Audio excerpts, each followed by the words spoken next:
live. We are live. We are live. Welcome back to Talk Live, ladies and gentlemen. Back on on IG and now IG. Now we're on IG. Yes, indeed. Thank you very much for joining me on Talk Live on IG and YouTube, ladies and gentlemen. Like, subscribe, comment on the road to 1,000 subscribers. We are back here in the place to be for 2026. Thank you very much for being back along with me on this journey.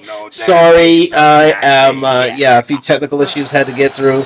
With this whole thing, if you're away for a few weeks, you know, if you know, you know, but we are back and we are live, ladies and gentlemen. Thank you very much for joining me here on Talk Live on IG and YouTube. Like, subscribe, comment on the road to 1,000 subscribers. Hope you had a great holiday season. Merry Christmas, Happy New Year to you all. Hope 2026 is a fantastic year and everything that you dreamed of, ladies and gentlemen. And I hope that you are near loved ones, or if you're not near loved ones, at least helping, finding a new friend, and making sure that you are indeed looking after yourselves over the holidays. But we are back and live here at Talk Live, ladies and gentlemen. Shout out to my man, my former bro here at Talk Live, Golden Arm. Shout out to him. But we are back and we are live, ladies and gentlemen, and we are here to present the Men of the Year on Talk Live. Let me just readjust this here. Right, we're good now. The Men of the Year of 2025 on Talk Live. And we have 3 candidates to discuss, but there is one Man of the Year that we will award at the end of the show. We'll discuss him a little bit later. But let's get right to it, ladies and gentlemen. Let's not waste any more time. 2025 was a fantastic year. Especially for controversy, especially for drama, especially for, especially for the courtroom, ladies and gentlemen. It looks like, a lot of people got themselves into hot water and literally found themselves in court. And so a lot of the men you find on the Men of the Year segment here on Talk Live, just had to dust that off the camera. You would find in court, ladies and gentlemen. So look out for that today here on Talk Live. But let's get into it. Our third Man of the Year, but not Man of the Year. A third of the Men of the Year, ladies and gentlemen, needs no introduction. He really came to prominence in 2025. It was going to be his year. It was supposed to be a year where he would take over the multimedias of sports and entertainment. His Club Shay Shay interview with Cat Williams garnered 80 million views. He literally shot to stardom with that interview, and many thereafter and subsequent. He also had his nightcap show that is up to about 1.9 million subscribers. So shout out to him. And he was also on ESPN regularly on the #1 sports talk show in the United States, if not the world, that is First Take. But unfortunately, Shannon Sharpe decided to take it upon himself to shout out to my man Vlado. How are you, sir? That's my friend for the last few years, but last 40 years, 50 years, Jesus, 50 years, god damn it. Shout out to my man Shannon Sharpe. I'm giving myself away there, but you know what I mean. Age before wisdom, as they always say. But again, it is the fact that Shannon Sharpe had a fall from grace, but Shannon Sharpe is a testament of resilience. He's a man who has been through the ups and downs of life and is still smiling and is still working and still trying to rectify matters. But it is hoped that he has learned a great lesson this year, and it is hoped that we have learned a great lesson this year, ladies and gentlemen. So, we are still young at heart. You're darn right, Vladdy. We are darn right. We are still young at heart. Although I am I'm pushing back as much as possible on the age thing. But again, the silver fox is coming through. But anyways. Let's get into it here, ladies and gentlemen. The number 3 Man of the Year, ladies and gentlemen, belongs to indeed the one and only Shannon Sharpe, NFL Hall of Famer, host of Nightcap, host of Club Shay Shay, former co-host of First Take, the #1 sports talk show in the world, until that fateful day where he wanted to choke a bitch. So, if you know, you know, ladies and gentlemen. See the Chappelle Show there. So let's get into it here on Talk Live on IG and YouTube. Like, subscribe, comment on the road to 1,000 subscribers. Let's do a little recap with my man Shannon Sharpe, ladies and gentlemen. Let me just get over here. Oh, wow. Is that? No. Let me make sure that I am on the right page here. Here we go. Right, there we go. Now we're on. Okay, sorry about that. We're on the right channel here on YouTube and on Instagram. So let's get into it here on Talk Live, Live on IG, YouTube. Like, subscribe, comment on the road to 1,000 subscribers. Let's get it. Let's see. You know what? I'm going to do it this way. I'm going to see if indeed, well, it's got to go through the audio. So again, I'm going to try, well, I can't really do it. So I would advise you, if you want to see this on Talk Live, please go to my YouTube channel. We're going to view it right now on Talk Live. And the video, the fallout from Shannon Sharpe firing a lawsuit here. Oh, okay. We got something in the background, ladies and gentlemen. So let me go there right now. Okay, we got somebody shouting in the background. Okay, let me just drop this here. There we go. All right. Okay, we got it. We're good. We're good in the hood. All right. Well, I had to hear my man from Buffalo Fanatics call out the game from this weekend anyways, where the Bills just literally whooped ass. I hope they do that this weekend. So we're out of those technical difficulties. We are back, ladies and gentlemen. We are back here live on Talk Live. That just ran a little haywire. You know, we build it as we fly it, ladies and gentlemen, and we're ready to go. So let's get into this here on Talk Live. The fallout and loss of Shannon Sharpe. Let's get into the video here. Let's quote the man who did the video here. We give him props here. That's good sports. That's good sports, ladies and gentlemen. Please subscribe to him. He's doing wonderful things on YouTube streets. He's over to 840,000 subscribers. So do subscribe to him. But he's got the full rundown of the Shannon Sharpe saga. Say that 5 times fast, but let's get into it. I will not be returning to ESPN. It is a massive fall from grace. His relationship with ESPN, it is officially over. This is what the headline's going to be for the next couple of days. Denying the allegations, labeling the move a shakedown. I thank all my fans for supporting me. That all happens around someone, and they are not likely to return to Disney. It's official. Shannon Sharpe needs cash. Hey, you know, I get light right now, Ocho. I get light right now. Just say I get light. Shannon Sharpe had it all. A Hall of Fame NFL career, 3 Super Bowl rings. He got out at FS1 and left Skip Bayless in the dust at the exact right moment.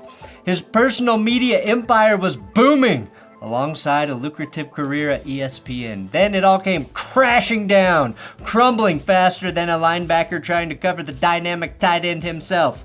And it was his tight end that cost him his career at ESPN. ESPN fired Shannon Sharpe recently after Sharpe settled a lawsuit that accused him of rape. Today I'll break down what went wrong for Sharpe and why he will actually be fine without ESPN. Sort of. More alarmingly, I'll reveal how almost everyone who sits opposite Stephen A. Smith gets fired or arrested, which is why you have never seen Stephen A. Smith look into a mirror. So today, I, Brendan Perna, the world's best 5'8" football talking guy, we'll dive into how Shannon Sharpe probably got played, but how he also really has nobody else to blame but himself, and what this cost him at ESPN. Here on That's Good Sports, where you must subscribe first, or I won't do the thing. I won't do it until you subscribe. Okay, I'll do it. Yeah, he'll do it. But ladies and gentlemen, he's got 840,000 subscribers, so do subscribe to him, ladies and gentlemen. But like and subscribe and comment. We're on the road to 1,000 subscribers, and we are still in there like swimwear. Let's continue. This year, I have partnered with Prize Picks as my Okay, we're daily going to move fantasy on sponsor. here because they're paying All him but not season paying me. long, Let's I'm move on. playing football, but one of the coolest things. The Shannon Sharpe lawsuit became public all the way back in April. He stepped away from ESPN after details of the lawsuit became public, and an audio recording of him was released. Then we heard nothing for months. The first sign that a settlement was likely was when the defendant's attorney was a no-show at the first court date for the lawsuit. Imagine showing up to court and your attorney just isn't there. Not a very good sign, at the very least. You wish you have representation there with you whenever you head on into a matter that which you are involved or which you are a party, but not in this instance because, well, listen, I guess the evidence was too insurmountable. They didn't want to be associated with such a dumpster fire of a matter. Let's continue.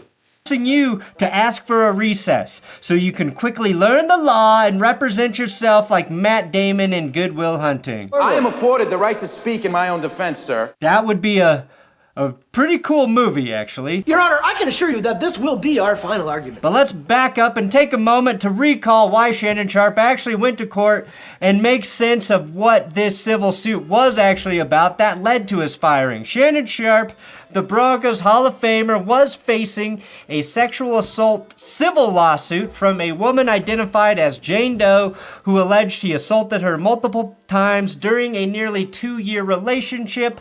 We later learned that she was an OnlyFans model named Gabriella Zuniga. There it is, ladies and gentlemen. That's the lady who took down Shannon Sharpe. Now, this was a fellow gym member who Shannon could not take his eyes off of, not realizing his age was indeed, her age, was indeed 19 at the time. And they started a 2-year relationship from there. And when she realized that when Shannon was not going to, well, as was so eloquently said and will be said here, put a baby in her, put a black baby in her, she decided to, compile evidence against him and sue him. And, hey, listen, got played. Let's continue. Despite Sharpe's repeated denials and his attorney's claim that he previously offered a $10 million settlement to her, his legal team originally waited to make an official response to the complaint. The lawsuit, filed by Tony Busby, who represented many of Deshaun Watson's accusers, caused Sharpe to take a step back from his ESPN appearances, and now we know he's not returning to the network as they fired him. If you'll recall, Sharpe provided a list of text exchanges with the woman that referred to terms like baby gravy, the single most vile euphemism I've ever heard in my life. I'll never be able to eat Cracker Barrel's all-day breakfast again after hearing that. And I think there should be a class action lawsuit on behalf of everyone who had to read those words. Again, Sharpe's side claims the relationship was consensual and that Sharpe and the alleged victim had a dominant/submissive thing going on, which they have attempted to lay out with texts from their side. I think it's safe to say at this point that's what the relationship was based on the texts and the admittance from both parties. Sharpe's lawyer, though, Lanny Davis, conceded that Sharpe previously offered a $10 million settlement to the accuser. In a recording obtained by People magazine, a voice resembling Sharpe's is ostensibly heard threatening physical harm to the accuser with the words, "If you say that word one more time, I'm gonna fucking choke the shit out of you when I see you." Now, Sharpe denied. So, ladies and gentlemen, there it is. That is the smoking gun. If you remember, when Gabrielle Zuniga could not have her baby have the baby gravy put in her, she set forth to make sure that her future was protected by compiling evidence against Shannon of their S&M sort of relationship, of their for lack of a better word, bestial relationship. And with that, so ended caught Shannon in the tryst and in the throes of a lawsuit brought forth by Tony Busby, a man who is known for suing prominent black athletes and entertainers for criminal lawsuits such as this, in which rough play was at the core of their relationship. However, it could be twisted and torn against him and could make Tony Busby and his client millions and millions of dollars. And that's exactly what he did. Played Shannon Sharpe like a fiddle, and here we are, making Shannon Sharpe one of the men of the year. Let's continue. The allegations, and the case was eventually resolved out of court on July 18th, and it was dismissed with prejudice meaning that it could not be refiled at any point. If Shannon was guilty of sexual assault, in no world should he have a job at ESPN, nor should he get to continue his YouTube career. And I'm saying that because all I've seen anyone do is laugh at him for getting played by a young woman in a cash grab. Maybe that's true, maybe not. None of us know. None of us have been privy to all of the... Listen, it is what it is. It's exactly what it is. She did not get the baby, so she wanted to secure her future in another way. And guess what? Here we are. Okay, let's stop the speculation right there. Here's what happened afterwards. I'm not going to say it now, but if you don't know, you'll know now what happened in the aftermath of her winning her lawsuit. Details. And the clip of Miss Monique warning Shannon Sharpe about his bedroom activities has been shared thousands and thousands of times. You don't need no 26-year-old girl. You don't need no 36-year-old girl. You're trying to hang out with these young bitches and you can't do it, Shannon. You just can't do it. He was laughing then, but he wasn't laughing anymore after that, because quite simply, yeah, how prophetic those words from the one and only oh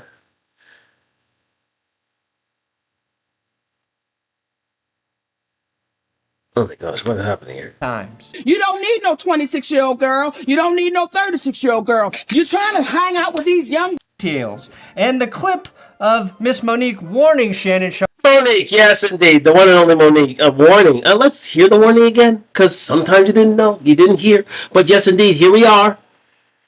The black woman told him what was going to happen to him if he wasn't careful. He was going to get played, and he did. Let me tell you something.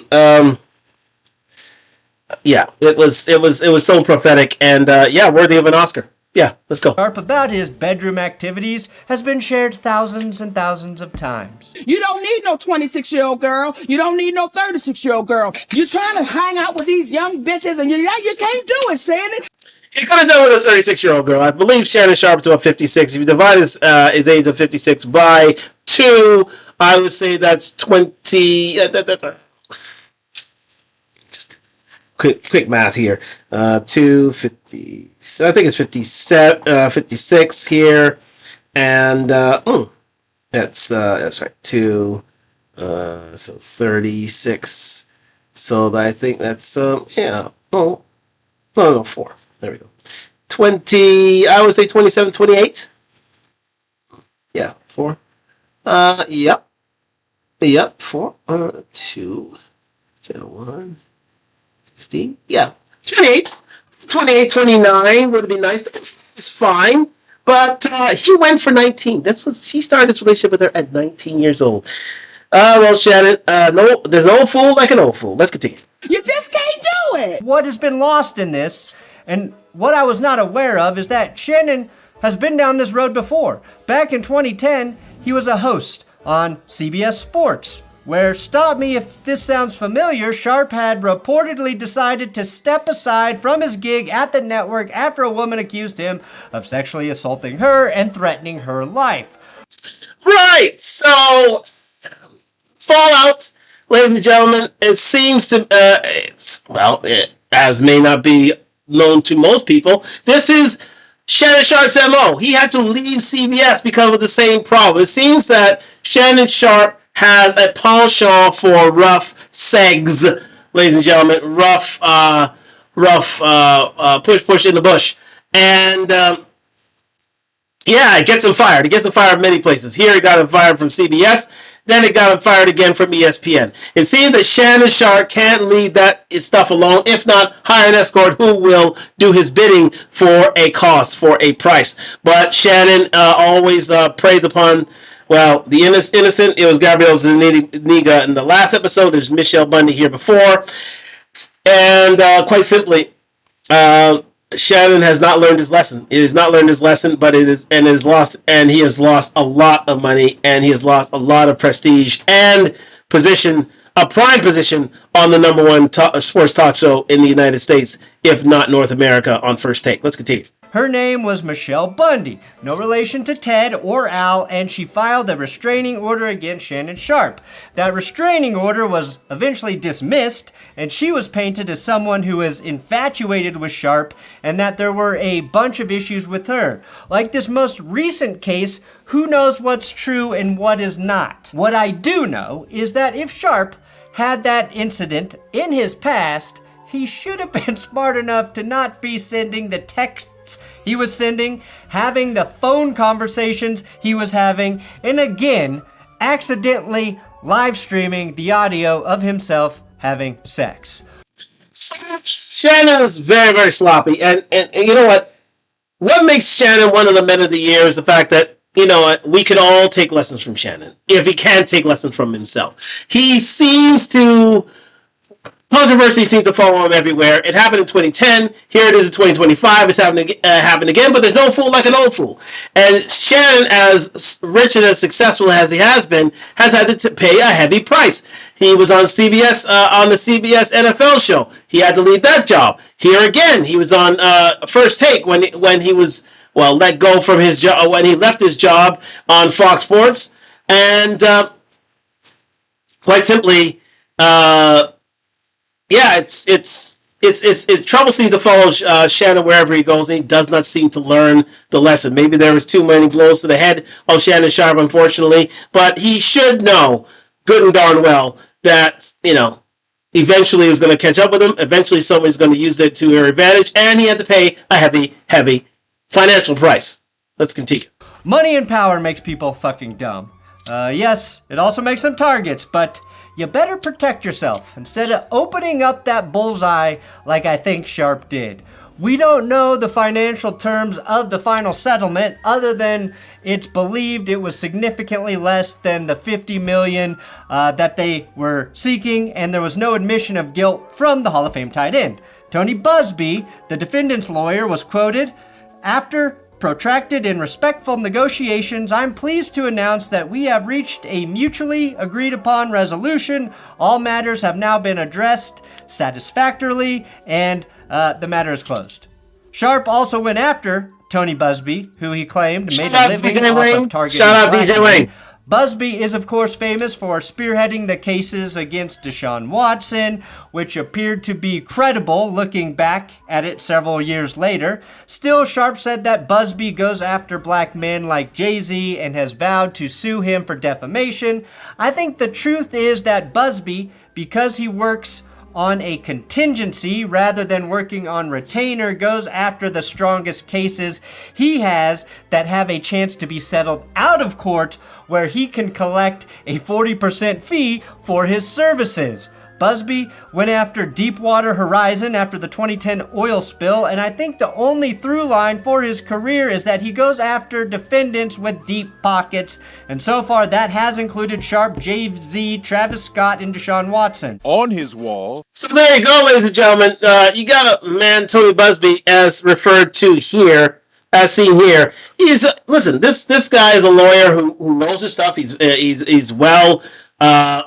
Is well known in the Texas bar, and he is one who will he's going after big fish. He's not going after the small fish. He's not going after small fry, and he wants to win $1 million settlements because, again, as things are very litigious in the United States, especially in the state of Texas, Tony Busby has thrived to the point where he is a multi-millionaire.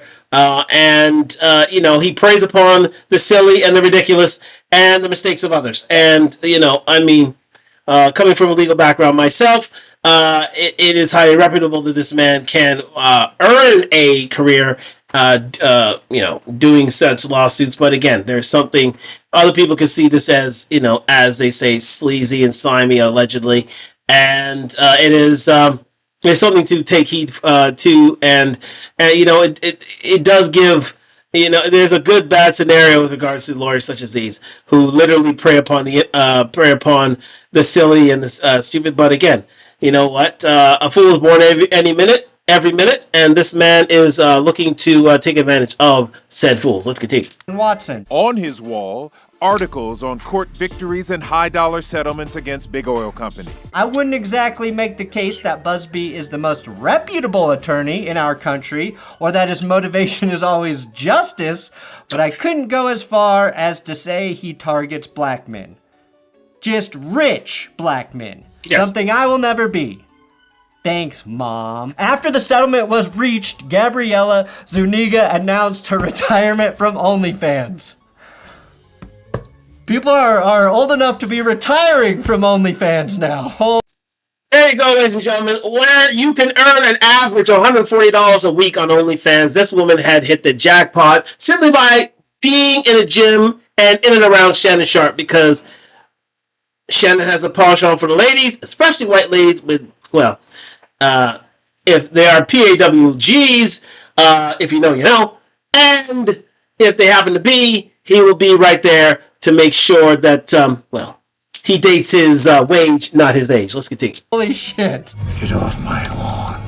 I've fallen, and I can't get up. A retired OnlyFans model? Too old for Bill Belichick. That's all I know. Anyway, she posted, "Today I have decided to retire from OnlyFans. Thank you for the incredible support you've shown me over the past few years. This community has given me a life I could have never imagined." She wrote, "I'll still be active on social media and have several new projects in the works that I can't wait to share. I'm truly excited for this next chapter. I love you all forever and ever." Gentlemen, to this point in time, she has not had one project since her lawsuit settlement, which means that, well, what it tells you only one thing. This is her retirement fund, and she's using it however wisely it can be, but I would say in the next 10 years, she'll be on the hustle once again. A fool and her money are soon parted. Let's continue. With this retirement announcement, we'll all be waiting 5 years to see whether or not she gets that OnlyFans gold jacket. I find it fascinating that someone who just settled a sexual assault lawsuit would then be teasing the exciting projects they have coming up. Anyway, after that, there are no projects, ladies and gentlemen, just to let you know. Let's see. ESPN announced that it would not be renewing Sharp's contract, which ended his time with the network at the end of July. Of course, Sharp was let go from ESPN just days before his brother Sterling was inducted into the Pro Football Hall of Fame. Wait until Monday. Brother's going into the Pro Football Hall of Fame. I really wanted to be about him, and I wanted to be about my family. Which I think was shitty timing on behalf of the network. Yep. Don't get me wrong, they don't owe the courtesy to Shannon, but Sterling Sharp has long been waiting to enter the Hall after a remarkable career was cut short by injuries. And if anything else, I do think it managed to take away from the defining moment of his post-NFL life. Yeah, ladies and gentlemen, he's absolutely right. This lawsuit settlement happened just around the time of the Pro Football Hall of Fame induction ceremony, stealing a lot of shine from his brother, who waited years, I would say at least 10, 15 years post-retirement to get into the Hall. And for him to get into the Hall, knowing his brother, who helped induct him into the Hall of Fame, was involved in this sort of controversy, is never, ever welcome or wanted. But it is what it is. Shannon is who he is, and he's not one for the faint-hearted, and he's never one for a dull moment. Let's continue. He then made a little awkward when talking about hair and makeup during the Hall of Fame game. Melissa and I had a wonderful years at NFL Network. She spent a lot more time in the hair and makeup chair than I did. All right. But Kill his mic. Let's get back to the game. Who's going to replace Shannon Sharp on First Take? That's a question some have. Well, maybe it will be Chad Johnson, who called this shot on the show on July 30th. I'm going to start probably September 5th, if I'm not mistaken. Okay. Because it's Thursday Night Football first week, so I should be here Friday. Johnson is, of course, Shannon Sharp's co-host on the popular Nightcap podcast, and we'll see if he actually gets the call from ESPN once the football season kicks off. Well, ladies and gentlemen, that call was fulfilled by Cam Newton and not Ocho Cinco. Chad Ochocinco, Chad Johnson, but he's still very, very much involved with Nightcap with Shannon Sharp. So he is still doing his thing, making his money, but he was not called up to the big team. He was not called off the sidelines and put into the game coach. It was actually Cam Newton who was given the opportunity. Let's continue. With just about everything at ESPN currently, I'm nearly positive they'll make a decision that pisses off the general public. Welcome to The Stain, starring Justin Tucker and Deshaun Watson, now airing on ESPN after First Take. Here's the odd thing. Shannon Sharpe doesn't need ESPN to continue his media career, right? Before this lawsuit, there were reports that Shannon was discussing a $100 million deal for his YouTube channels and podcasts. Now remember, the original $50 million lawsuit launched by Tony Busby was if honored and if given a judgment, to take half of his $100 million deal with regards to his podcast on Club Shay Shay, because it was in the offing, and that was something that was the real bag that he ruined. The real bag that he ruined was his own deal on Club Shay Shay. If he kept his nose clean, if he didn't involve himself in any sort of S&M or rough play SEGGS. It would have been a very lucrative time for Shannon Sharpe. It would have been his year. This year would have been the best year of Shannon Sharpe's life. Not only would he have been a prime host of First Take, but also would have won himself a $100 million deal for his podcast, Club Shay Shay. So he fumbled the bag in more ways than one. Pardon the pun. Well, not really. Let's continue. And those are Club Shay Shay and Nightcap, both boasting millions of subscribers on YouTube. He was on pace to land that insane deal while keeping his $6.5 million per year deal going at ESPN, which would have easily turned into $10 to $15 million per year at his next negotiating period with the company. Sharpe, though, is a cautionary tale in that you should be extremely careful with who you involve yourself with when you become that successful. Something most of us will never really have to worry about. Absolutely. If Shannon had done the right thing and got himself an escort to carry out such ideas, such proclivities, we wouldn't be here right now. We would be celebrating Shannon Sharpe. He would be one of the true success stories of the year, ladies and gentlemen, for a man who took hits to making hits on his own with Club Shay Shay, Nightcap, and on First Take. But unfortunately, those opportunities are now taken away, and he has to grind more than ever to seek if another such opportunity can present itself. But we're praying for Shannon that indeed it does happen, but don't be surprised if it doesn't. Let's continue. Conversely, this shows the power of building your own media brand even if you land that dream job at ESPN. While being on ESPN would help significantly as Sharpe continues to do his thing on YouTube, he doesn't need ESPN to make an incredible living.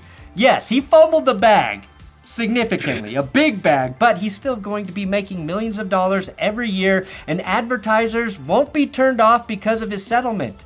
If you think he's entirely innocent, you can still support him by watching his show. And in a few years, when everyone forgets about this, maybe he has another $100+ million opportunity. Absolutely. Very well said there by the gentleman from let us feature him again, the All Good Sportscast, That's Good Sports, from That's Good Sports. Yes, indeed. Shannon, if the one great thing about Shannon is the fact that he does have two platforms that are very, very successful. Club Shay Shay has millions of subscribers, and so does Nightcap, both earning him a lot of money. And once this controversy blows over, and once he gets into, I would hope for him in a stable relationship. It looks like he'll be a more bankable commodity, and I think he can make a comeback.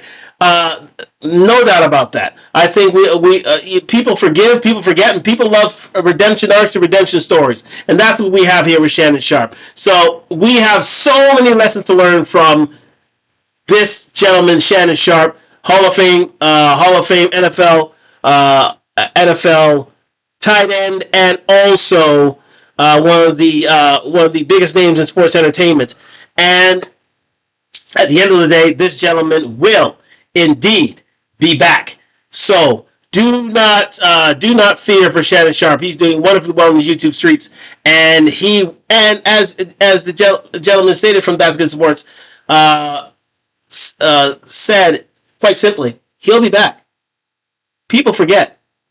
I hope my steps would be to always have an escort on call. Get married or get into some sort of stable relationship where there's this sort of agreement allowed, and wait. Keep making great content. Keep making doing great things on YouTube and on all the grams. And I think he is due for a comeback. Let's continue.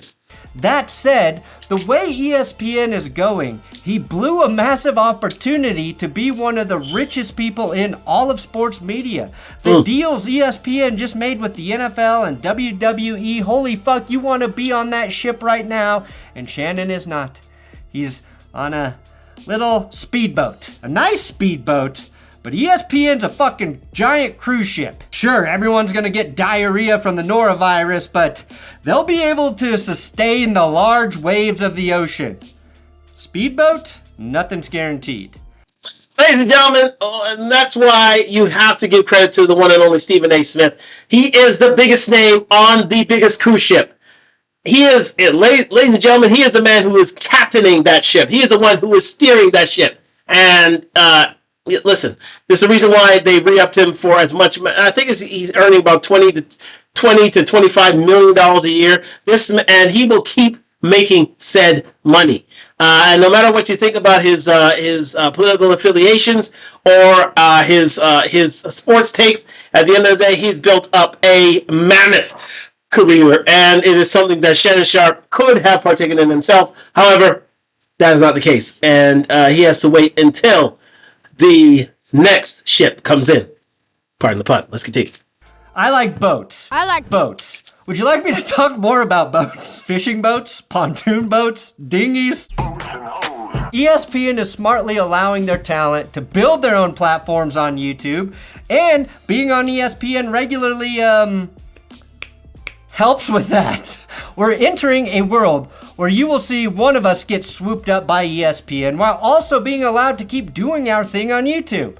Probably Tom Grossi or Brett Coleman one day. Certainly won't be me. One of the good guys. I like boats. And while Shannon doesn't need that network, he lost a significant funnel to his own brand. A security blanket. Perhaps at the end of the day, it's Stephen A. Smith who's the curse. Skip has had a massive fall from grace. Former NBA player Marcus Morris was recently arrested. Baller busted. An NBA veteran, Marcus Morris, arrested right here in South Florida for fraud. Sharpe just had his legal troubles resolved, and now Gilbert Arenas was arrested on federal indictment. Oh yeah, let's talk about that. But in another episode, because murder actually opened up that case for Gil Arenas. And when I was looking through it, I was like, this has got to be its own thing. Hopefully I can get to it this week. Thanks for watching That's Good Sports. Please subscribe here. Make sure you show some love. Ladies and gentlemen, thank you very much to That's Good Sports. Wonderful things in the YouTube streets. Totally great recap of what was our third man of the year. That is Shannon Sharpe. Ladies and gentlemen, listen, Stephen A. Smith is on a huge vessel. That is ESPN. That's just done a deal with WWE and and the NFL. So they are going to only be bigger. And Shannon Sharpe could have been along for the ride, but unfortunately, he got his tail caught in the rudder. And he's been taught it got chopped off. And so here we are, telling the tale for you to learn that if you want to get into such sexual proclivities, it behooves you to make sure it is done discreetly and in good trust, and not leaving it at the doorstep of a 19-year-old who only wanted baby batter in her oven, and when she couldn't do it, she, derailed a career. That is Shannon Sharpe, but he is still doing very well, and it is hope that he can make that comeback. So that is man of the year number 3, Shannon Sharpe. Number 2, See, here's the thing. Shannon Sharp can always rebuild his career. This man and the next two men, I don't think can. The second man of the year, number 2 man of the year, belongs to, and this was a late addition, ladies and gentlemen, right at the end of the year. His name is Akash Singh. One of the greatest cautionary tales, I would say, of the last decade. And how a man should be with his wife, who literally ripped him a new one on every chance she had on her own podcast, main character podcast. We'll call her Ghislaine for now, because allegedly she took something to the face. And Akash was left, well, holding the cockles, and asked, quite simply, to embarrass himself in order to put his wife on. But will Akash be ever taken seriously again? I very much doubt in this instance. But I will leave it to the one and only Myron Gaines X. If there's one thing that Myron Gaines X had, is a great year 2025. Now, again, aside from Turning Point USA and his embarrassment there, not being let into the convention there, because again, there's a war on Muslims out there, and Myron didn't know that. But here's the deal. He was the one who called out said gentleman Akash. He's the one who, planted the flag in the sand that this man is not who he says he is. The emperor has no clothes, literally, and his wife is wearing them. And has a whole section of a closet unto herself, where my man had to go to the outhouse in order to find shelter and clothing. And Myron Gaines is the real winner from this whole controversy that has landed Akash into a whole heap of water that may cost him his career and definitely his credibility. So we're going to leave it to the one and only Myron Gaines X and his video, What Akash Singh's Marriage Teaches Every Man, ladies and gentlemen, because Akash showed the world what it means to be a cuck. Let's get into this here on Talk Live. Allegedly, of course, Ghislaine loves the relationship that she's with him and loves her man and the ATM he has turned out to be. Let's get into this here on Talk Live on IG and YouTube. Shout out to Myron Gaines doing wonderful things in YouTube streets. Outside of Turning Point USA, I get it, but he's still thriving, he's still moving, and he is indeed the winner in this whole controversy, along with Fresh from Fresh and Fit, as the butt of the joke became the harbinger of the lesson, a lesson that he's still reeling from today. Let's continue here on Talk Live. I just wanted to find my identity again and reconnect with my spirituality. Big bro time. Women rarely ever say what they mean or mean what they say. Women actually do need men. As much as they try to sit there and say that they don't. Why do you guys think Genghis Khan had so many partners? Because women align themselves with the strongest men. You think Genghis Khan was a Chad? You think he was looks maxing? No, that was kill maxing. And that's the ugly reality about women, is they're always looking for the strongest and best, no matter what they try to tell you, because it's literally ingrained in them. It's in their biology. This promo came out earlier today, which I thought was funny, because they're going to try to make jokes at it and stuff like that. Because they know that they're cooked. So they're going to go ahead and make it like a joke like, hey, bro, we're going to have to roast you like that. So that's what they're going to do here. But my foot is on these next, bro. Anyone that talks about me, bro, anyone that was trying to roast me over all these years and all this other bullshit, foots are on next in 2025 into 2026. All the haters are getting it, bro. Abba and Preach bitch asses. Niggas thought they were safe too. Fuck out of here, man. Hey, Stoop, can you, baby? Where's your diapers? When the baby Stoop, can the way to leave a Stoop?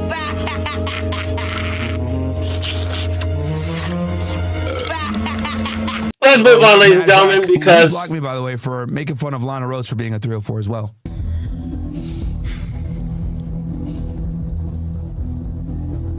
That bitch ass nigga with the dreads. What is it? What nigga? Are you his lawyer? What the fuck? Mind you, by the way, if I'm not mistaken, this fucking This nigga lectured me about black women as well when I was there. Yo, this dude's with a white bitch. Yo, like, so I got a fucking... Thank you. Come again. Trying to tell me about fucking women, right? And not being an asshole. Then I got this fucking Wakanda ass nigga talking about don't make fun of our black queens when he's with a white bitch. I got Andrew Schultz pretending to play the good cop when he's a fucking slimy ass motherfucker. My boy Shaney got him an interview with Trump. He was supposed to bring him on the Flagrant podcast. Did he do it? Nope. He got these idiots the biggest interview of their careers. Got him the biggest interview of their careers. Got him fucking Trump, bro. He made it happen. I saw the message. I was there. And the niggas didn't put him on the pod. So you guys are all getting exposed, bro. You guys are all getting exposed. Yo, all the fucking piece of shit celebs that are fake and frauds, like Mr. Beast, like Andrew Schultz, like a cash ATM, like this stupid Wakanda nigga. I don't even know this nigga's name, right? I just call him Black Queen Simp. All you bitch ass niggas are getting exposed. Let's move on. I'm like fucking Shang Tsung in this bitch. Yeah, listen, my man was coming for everybody in 2025. Myron had his slight comeuppance in with regards to the Turning Point USA thing, but listen, this guy was winning in 2025, ladies and gentlemen. Not only did he, well, he's on the way to take down the career of Akash Singh, and potentially, I would say potentially the Flagrant podcast if Akash is still employed there, but we'll see if he can ride this wave through. But this is a massive hit he took then. But he also was one of the men who was named in the Kamala Harris book, 107 Days. And he was considered one of the gentlemen who was one of the people who was considered at fault for not allowing Kamala Harris to be elected the first female president of the United States. She names him by name along with Andrew Tate. So if there's any winner of 2025, it's definitely this man, Myron Gaines, who is definitely rose to big prominence in 2025, especially with these two takedowns. Let's continue. New episode of Flagrant tomorrow. Yeah, so this is what's gonna happen. I predict they're gonna roast him, right? They're gonna roast him the whole time, try to laugh it off, play it off, etc. And they did. But bruh, there ain't no way you can play some of this shit off, man. Nigga. Shout out to my guy, Kool-Aid Assassin. He made another video on this shit. I'm living my best life in these white boy frat houses, and I had a roster of guys that I would rotate through. Oh. You know it's hard out here for shows when you're trying to give your honey every cent. Show it on a Flagrant podcast when it's spin. Show it, let them bros talking shit on Fresh and Fit. Ladies and gentlemen, they made a song about Akash Singh's trial and tribulation, ladies and gentlemen, and it was quite catchy. If you ever get a chance to catch it on YouTube, please do. But it was quite the catchy tune. It was quite the banger. Ladies and gentlemen, it was quite the banger out there. It was quite the heat on the street, I'll tell you. But let me tell you something. Such was the the depths and the length. Listen, not only that, but check out Fresh and Fit, the mortal enemy of one Myron Gaines. They did a hell of a remix, house remix on Akash's plight. So. Yeah, listen. This man is a total fail and a total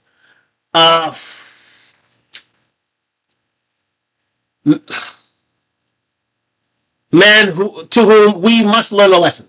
We must learn a lesson from Akash Singh, especially not allowing your wife the freedom to speak ill about you, as has been done by the Lady Sith. The Lady Sith that is Jada Pinkett Smith and also Aisha Curry. They cannot be tolerated, and they will not be tolerated. But again, listen, this is a whole new level, because not only did Ghislaine sleep with different men in different households and different fraternities and area codes, but she still wanted to sleep with her co-host's husband as well. And announcing it while Akash was there. Please go see the video if you haven't seen it. It is diabolical, and it literally took over the zeitgeist of the internet for the last 2 months of 2025. Let's continue. I'm already gonna cry. My wife and I met in 2014. So for context, I went to college from 2011 to 2016. And I had a roster of guys that I would rotate through. She says roster means, oh, guys she would get dressed up and dance with. We all know the difference, ladies and gentlemen. We all know the difference. And we know what a roster means, so let's not kid ourselves. Flagrant tried to cover it over, but... Really, nigga? Let's go. I feel bad for people that don't get to experience that college life. It was business casual in the front, party in the back. It was slutty business casual. It was hoe on the side, but business during the week. Unbelievable how this woman put herself on the blade. Literally on the blade. But she said, oh no, I just want to get dressed up and dance with my friends. Lies and deceit. We all know she went into the white boy frat houses and, well, she was popping that pee. For real. For real. Then in 2018, I went flat fucking broke. 34 years old, I probably made $4,000 that entire year. I don't know if I'm going to be able to marry this girl because I'm so broke and I'm in such a bad place and it's a dark fucking time in my life. But I know I will never find a girl that loves me this much ever again. And I will never find a girl who rides for me this hard ever again. Oh, if you know the rest of the story of this, his mother had to beg for Justine to come back because she was about to leave she was about to leave this man's ass. And when she did not leave him, oh, believe me, the tide was turned, and he was made into the cup we see today. Let's continue. Wait a minute. Rise for you this hard? Bro, this is tarnishing your fucking name, you dummy. Thank you. Come again. And the crazy part is, she's fucking your rep up, and you're a comedian. Comedians don't normally get dragged over controversies like this. But she's so much of a fucking 304 that even you being a comedian doesn't make you impervious to her. That's how bad it is. Story time of why me and my husband broke up before we got married and ladies and gentlemen, why it ended up being the best decision we ever made. Bruh. In 2015, he was getting a lot of work from MTV. Like his first show was Wildin' Out, and then he did Guy Code, and he was just like... Translation, he wasn't making enough money at the time when we broke up. On a bunch of MTV shows, and he was able to like reach a 6-figure salary, which at the time was really huge for us. But then in 2018, like all of the opportunities started to dry up. He was kind of aging out of the... And her juices dried up, if you know what I mean. MTV bracket, and he wasn't really getting any attention from the industry, so he was pretty much losing all his income, and it just caused a lot of stress on our relationship when everything... Yeah, meaning that she lost respect for him, as little as it was, because believe me, he was not her first choice at all. If you see what her whole past lineup is, go see it on Main Character Podcast, which is, listen, it's competing with me, ladies and gentlemen. But it's literally her podcast where she gets fried every minute. I would see that being taken down in 2026. I do not see that continuing. But this lady was on her way out. Her juices were dust, same dust that LeBron smashes into the air on every game. And she wanted out. She really did want out. But again, you know what I mean. Such was the depths of her love for Akash. And she was ready out of here. Everything came to a head when my mother-in-law... What did I tell you guys? Women don't build, they move in, bro. Guys, there's also lessons to be learned from this as well. Like, real talk. Besides us clowning on this guy for being a simp. Thank you. Come again. There are lessons to be learned here. And one of them is, women don't build, they move in, bro. Okay? Yep. It's just one of the unfortunate realities about female nature. They'll sit there and they'll tell you, oh, I'm not like the other girls. I want you for you. I care about personality. Get the fuck out of here. Welcome. Punch. Bitches be lying, bro. The only way, guys, you're going to get the best out of your girl is you got to be that guy, okay? And even then, you're not safe. Even then, you're not safe. Look at Tom Brady, you know? Giselle left Tom Brady. Like, nobody is safe to this shit. I talk about this in my book. Literally, guys, in my book, Why Women Deserve Less, I have a whole chapter dedicated to Tom Brady and the Tom Brady effect and how even being a Chad and having all your stuff lined up still doesn't make you completely impenetrable. It just... Absolutely. Myron is absolutely right about that. And this is something that we have to learn. Even Akash, who earns millions of dollars, he can't get a kiss on the lips of his wife. Such is the notoriety. Such is the depravity of this relationship. She has no respect to him to the point where publicly, no kisses on the lips. The dog can get it. Absolutely can get it. All the frat boys out there can get it. All her old friends in college can get it, but not Akash. The man who funds her lifestyle literally can't get a kiss. So we call him one of the men of 2025. Helps negate some of the negative effects of hypergamy, right? Think of it as like wearing a bulletproof vest, right? If you wear a bulletproof vest and maybe like a helmet, parts of your body are protected, the most important vitals, right? But you can still get shot in the arm, you can still get shot in the leg, right? You can still get shot in the fucking foot. So you've mitigated the majority of your risk by having things in place, but you're not 100% impenetrable. That's what having game, that's how having money, that's what having status, that's what having frame. All of that is basically body armor, but you're never gonna be able to cover your entire body with the body armor. Pause. We have too many blind spots in today's society when it comes to the relationship dynamic. You still got the family courts, you still got hypergamy, you still got Instagram and social media, which I would argue social media has by far been the most destructive and pernicious modern advent when it comes to the pursuit of family and male and female relations. I'm gonna say that again. Absolutely right there by Myron. He's going to say it again one more time. But listen, the whole damage done by Ghislaine on Akash was done on social media. Literally done on social media. Her entries on TikTok, her entries on Instagram literally fried the relationship and literally kills Akash's reputation in the male population.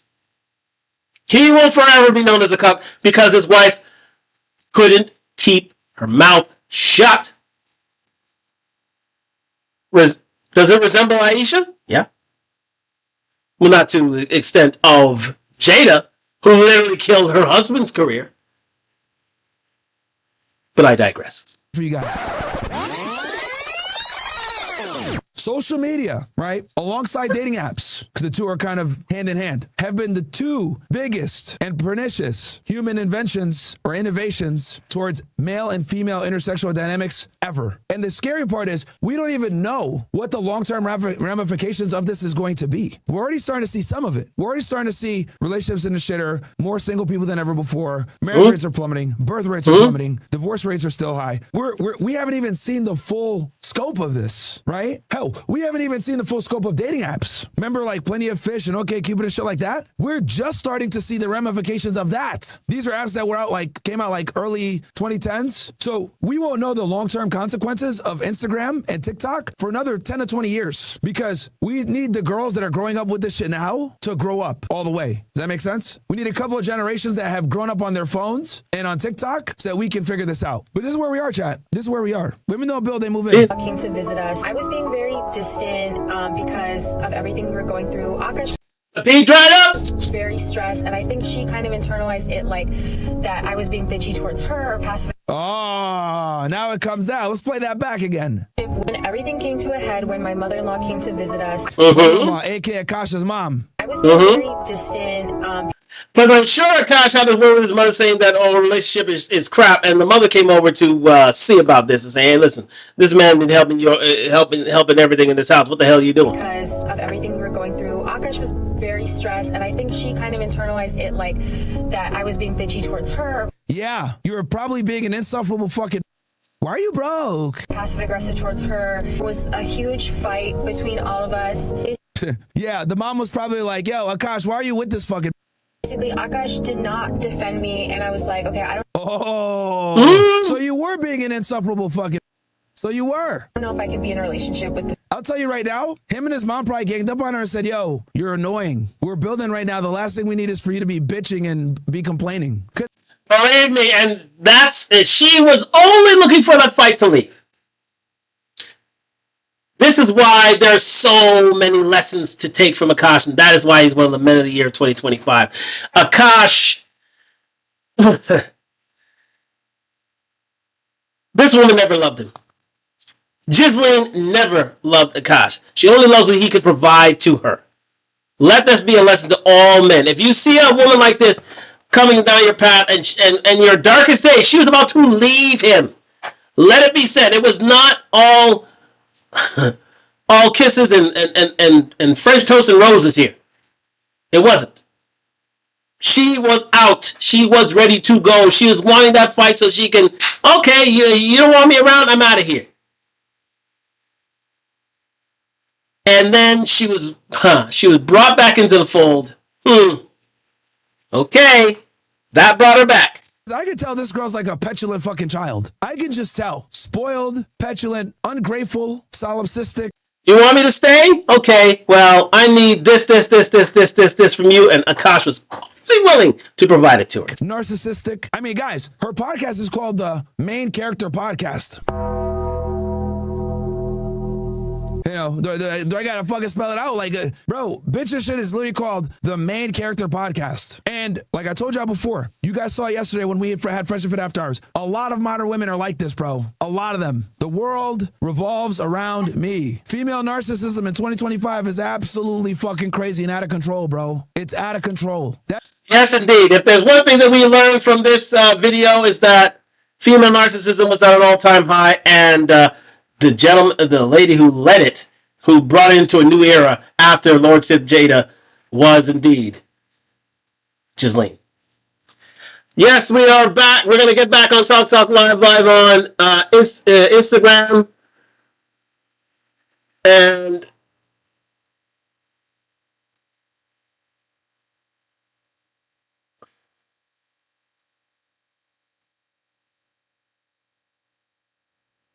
yes, indeed. So let me just, I'm just trying to check, download.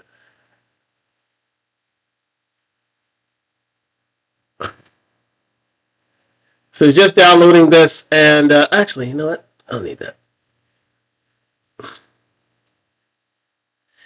So we're going to get back on Talk Live on IG and YouTube. All right, and here we go. Back on it here on Instagram. Let me just move this back a bit. There we go. Yes, indeed. So we're back here on IG. We're still on YouTube, still going through the Men of the Year 2025 on Talk Live. And again, we were just learning about Akash Singh being number 2, the number 2 member of this of the Men of 2025 on Talk Live. And again, we're just talking about Ghislaine actually leaving Akash when his money started to run dry and there wasn't many jobs and there wasn't a flavoring podcast in which to hold his own and yeah, exactly, allow his wife to stay, because and believe me, she was only going to stay if he was going to pay for her lifestyle. And lo and behold, he fell like the true simp he was, and agreed to all these things. But again, once you cross Myron, believe me, the due diligence is on its way. And I've been on his side. I'm a member of his locals group, and let me tell you something. Yeah, these guys are private investigators, and they will find out about you at the end of the day. Let's continue. That's why I still do Fresh and Fit, so that you guys like learn this shit and see it. Even girls that are mid are delusional. Crazy, dude. This person anymore. So after this, we both took a much needed break. I took a trip to India, and I just wanted to find myself. Yeah, be a fucking 304. Yeah, she was getting D. She was getting D all the way during that time off. She wanted to get her last piece of freedom, get that bully hole investigated once again, like she did at those frat houses, then come back to him under new terms. And those new terms are, yeah, anything I want, you will buy. I don't have to do jack-ish on this relationship. Let's continue. Identity again and reconnect with my spirituality.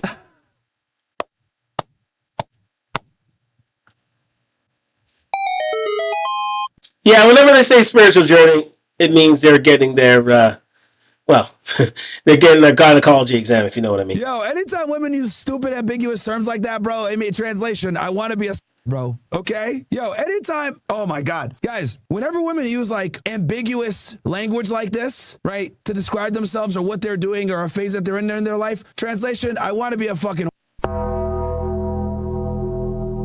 all right, I want to be a fucking 304. All right, you guys got to understand the way that men communicate versus the way that women communicate is very different. Okay, I'm about to give because I know a lot of you young guys watch me and shit like that, right? Maybe I can save some of you guys from jumping off the fucking balcony. So listen up, niggas. Big bro time. Women rarely ever say what they mean or mean what they say. What does this mean? What this means is that they'll give you information or speak to you in the most palatable way to ensure that you don't whoop their asses. Let me explain what I mean by this. In order for this to make sense, guys, I need you guys to like get rid of this whole, we live in the 21st century, we have technology, feminism, and all these other social constructs, okay? I need you to get rid of that out of your mind. I need you to go into like a dream world, okay? Clear your mind. Okay? It's fucking biblical times or ancient times, right? Before the advent of modern technology and all of the innovations, the human innovations that we have and enjoy today, women relied upon men for their security and protection, okay? A woman was unable to have a child, take care of that child, and provide herself and that child enough calories to sustain them, okay? Back then, if a woman got pregnant... Okay, we're going to move on from the lessons that... If it comes into looks, money, status always wins. You think Genghis Khan was a fucking Chad? Huh? You think he was looks maxing? No, that nigga was fucking kill maxing. Fatality. Okay? You want to know what fucking turns a girl on more than anything else? It ain't being having a fucking jawline and abs. It's having a fucking sword, nigga. Fatality. Let's continue on, ladies and gentlemen. Women say what they don't ever mean what they say or say what they mean, right? Let me bring this all full circle. So she says some bullshit. I'm going to go to India to find myself, right? So I established before women need men for protection. Now, the reason why women are never actually honest when they speak to you or they don't speak directly is because they're the more vulnerable sex, chat. Okay? So women are more communitarian by nature. It's a biological fact, right? Strength in numbers. This is why they're better with people. This is why they're more interested in people versus men are interested in things. So women can never just say it like it is, because if women told you the truth, you wouldn't respect them. Okay? So I need you guys to really understand this. So number one, women don't say what they mean or mean what they say. Why? Biological hardwiring for thousands of years, where women were required to line themselves up with a male for provisioning and protection because she would not be able to create enough sustenance and calories for herself and her child. So she needs a man to go on hunt while she takes care of the kid. And while she's pregnant, she needs a man to protect her because she's vulnerable to the elements. She needs even more food when she's pregnant. Okay? So since women inherently need men for survival, and it's been this way for so long, women have been able to come up with what I call life adaptations, survival adaptations. One of these survival adaptations is the ability to communicate in a way that's fairly ambiguous and doesn't reveal real intent. That's where womanese comes in. So when women say stupid shit like, I'm just finding myself, it's not you, it's me, right? That is thousands of years of programming of using manipulative language to keep you from punching her in the face. Welcome, punch! Because they have to dress things up in a certain way and they can't be direct because they don't have the ability to defend themselves. Does that make sense? That is absolutely right there by Myron. Yes, indeed. Ghislaine had to think of an excuse to get away from Akash for a little bit so she can have her me time, meaning her me and my hoo-ha time, and get back onto the horse, if you know what I mean. And yeah, it's just further, you know, it's further evidence of Ghislaine literally, sorry, say Jasleen, literally throwing her man under the bus and literally making an embarrassment out of him. Let's continue.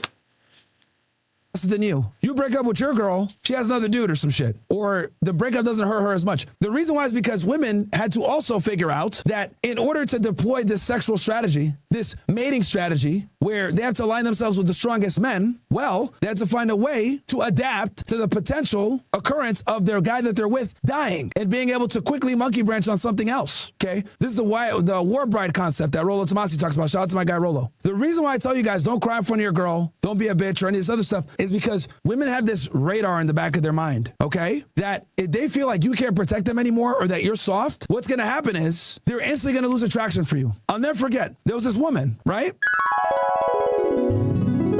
We're not going to get into the lesson now because, again, time is running away from us. So, again, there are so many lessons that can be taken from here, and including this one here. Yes, indeed.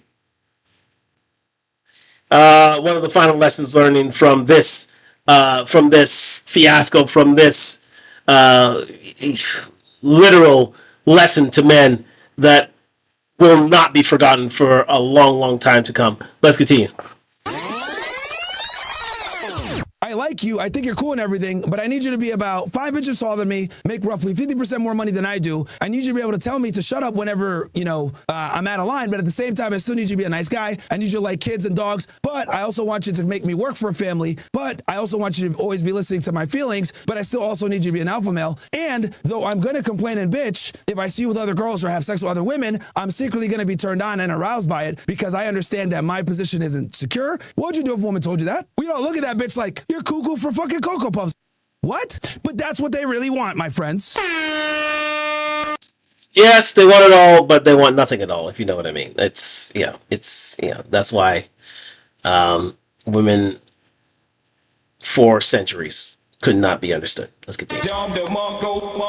So the reason why they can't be honest with you guys is because if they were honest with you, you wouldn't fucking respect them.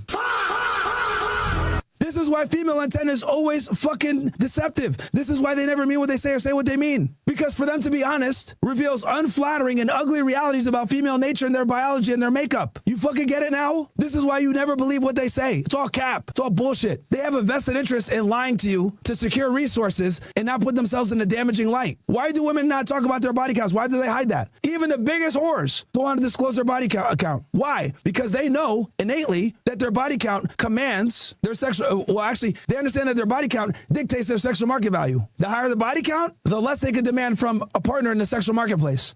And this is another lesson that was learned from the whole Akash Singh fiasco. And that was, Ghislaine was lying. Literally lying to the one and only Akash Singh throughout the marriage, saying that he was her first. No one in their right mind would believe that. And for Akash to simply believe that off her own word is the definition of cuck. The definition of simp. You cannot get any more defined than that. And for Akash to fall for it, give her a $50,000 ring. Please see the video. I've already featured here on Talk Live, and it is ubiquitous throughout YouTube. And she only giving him a kiss on the cheek is absolutely diabolical. It is fire. It is ridiculous. It is out of this world. Literally out of this world. So many lessons to take from Akash Singh in this whole fiasco. And that's why he is number 2 on the TDT Live Men of the Year. I thank Myron Gaines for what he provided here, because he was a real winner of this whole fiasco, because he brought this to light to the rest of the world, and he was a winner. He was totally winning in 2025, not only with that, but also with the Kamala Harris mention in her book, 107 Days. So, do subscribe to Myron Gaines if you so choose. If you so choose. I know he is very divisive, but he's doing wonderful things in YouTube streets. And yes, he is the man who exposed the one and only, the men of 2025, which is Akash Singh. Shout out to actual Myron Gaines. I would say he is one of the honorable mentions here, but definitely not as controversial as the next men to be featured here. The Man of the Year, ladies and gentlemen. He is the one, the only.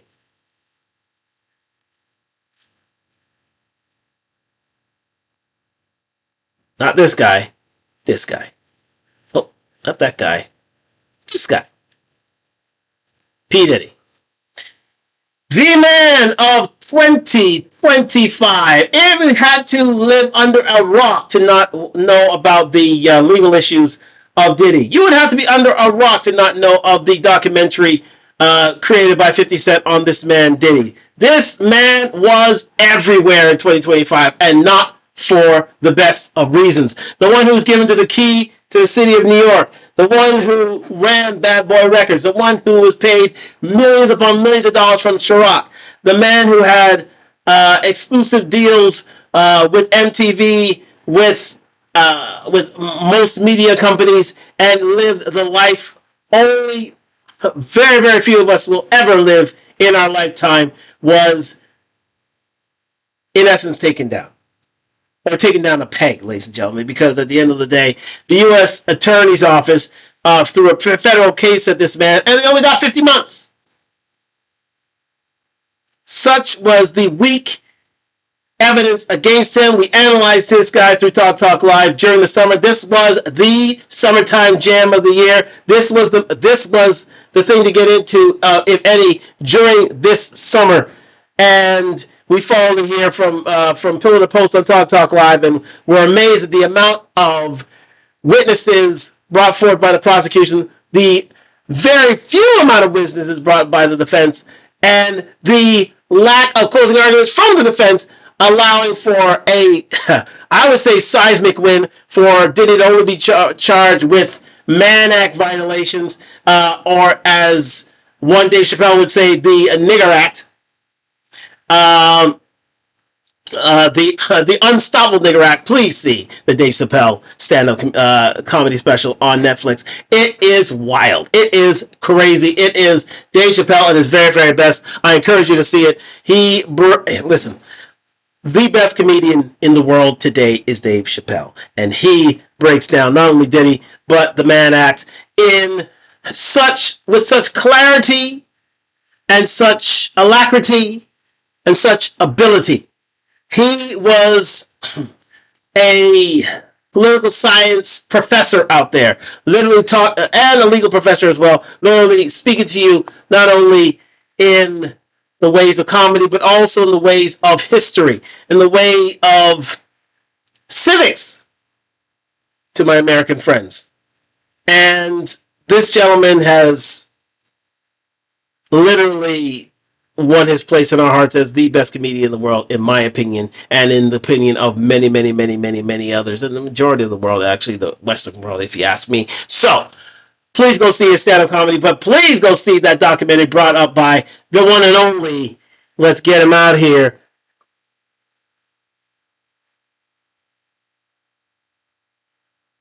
let's get back there. There we go. This guy. 50 Cent.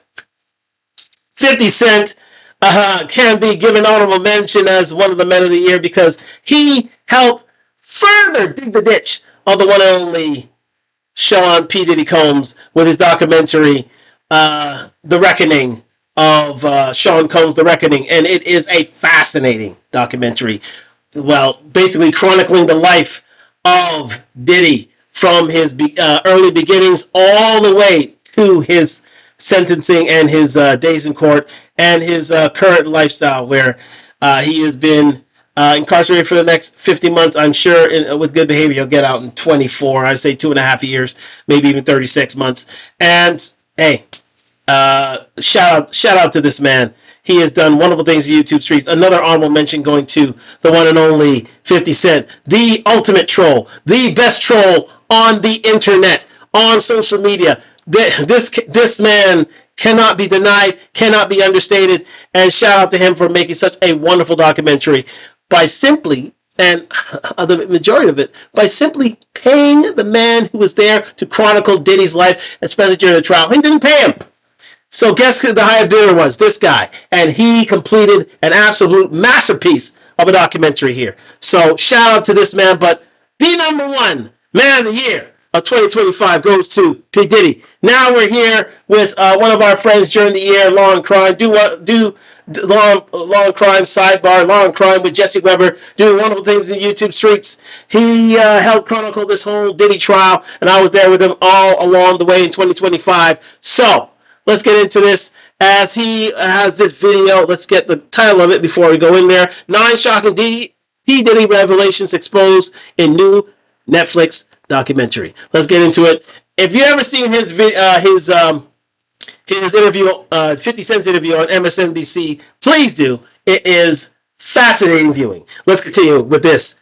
P. Diddy, TDT 2025 Man of the Year here on Talk Live.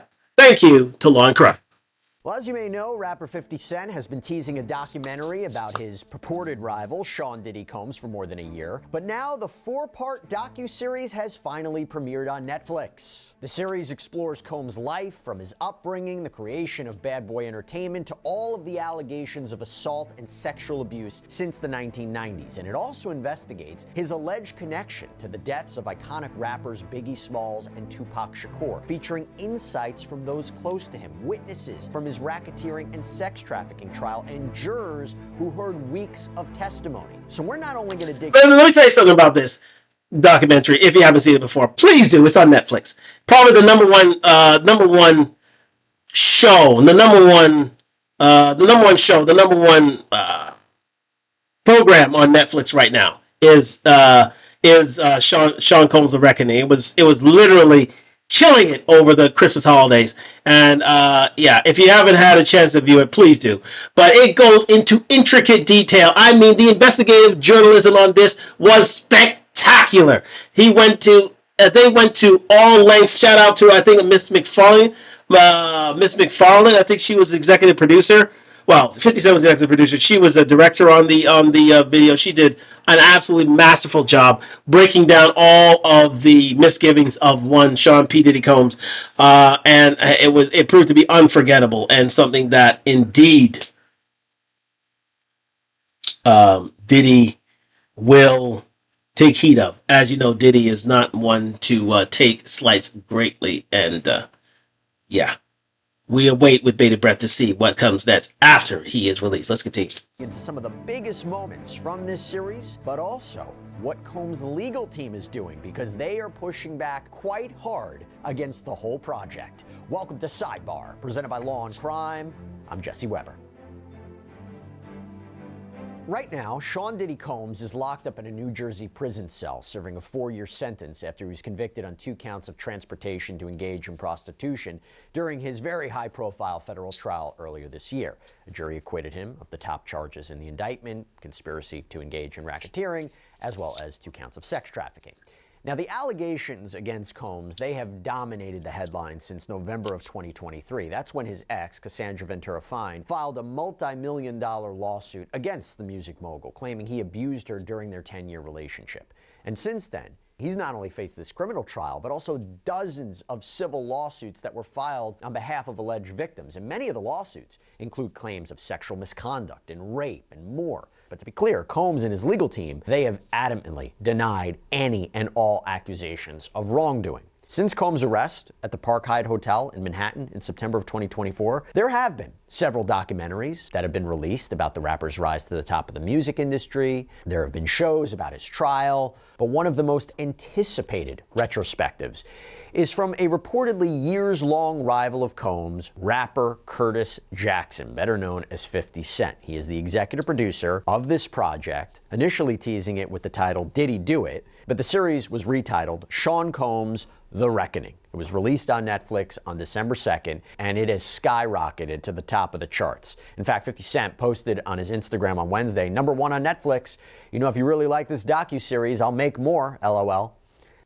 Ladies and gentlemen, it is that good. It was #1 during the whole Christmas period, the whole of December, I think. I think it's still top 10 most watched, in the top 10 most watched list.